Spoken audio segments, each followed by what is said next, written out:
Praise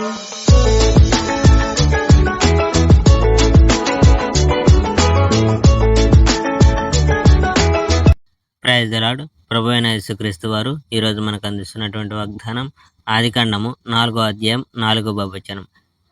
యెహోవా హెబెలును అతని అర్పణను లక్ష్యపెట్టెను. ప్రథమ కుటుంబం.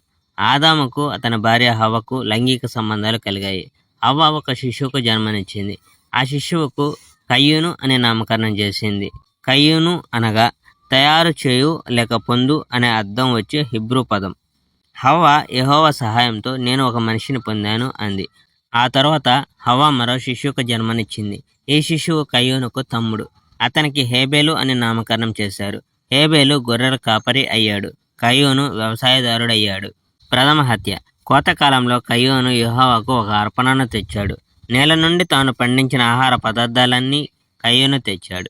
హేబేలు తన మందల నుండి కొన్ని మంచి బలిసిన తొలిచూలు గొర్రెల్ని తెచ్చాడు. హేబేలును అతని అర్పణను దేవుడు స్వీకరించాడు.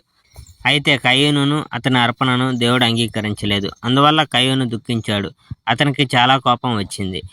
యెహోవా కయ్యూనును అడిగాడు, నీవెందుకు కోపంగా ఉన్నావు? నీ ముఖం అలా విచారంగా ఉందేంటి? నీవు మంచి పనులు చేస్తే నాతో నీవు సరిగ్గా ఉంటావు. అప్పుడు నేను నిన్ను అంగీకరిస్తాను. కానీ నీవు చెడ్డ పనులు చేస్తే అప్పుడు నీ జీవితంలో ఆ పాపం ఉంటుంది. నీ పాపం నిన్ను అదుపులో ఉంచుకోవాలనుకుంటుంది. కానీ నీవే ఆ పాపమును అదుపులో పెట్టాలి. మనం పొలంలోకి వెళ్దాం రా అన్నాడు కయ్యూను తన తమ్ముడైన హేబెల్తో. కనుక కయ్యూను హేబెలు పొలంలోకి వెళ్ళారు. అప్పుడు కయ్యూను తన తమ్ముడైన హేబెల్ మీద పడి అతన్ని చంపివేశాడు. Praise the Lord. May God bless our India.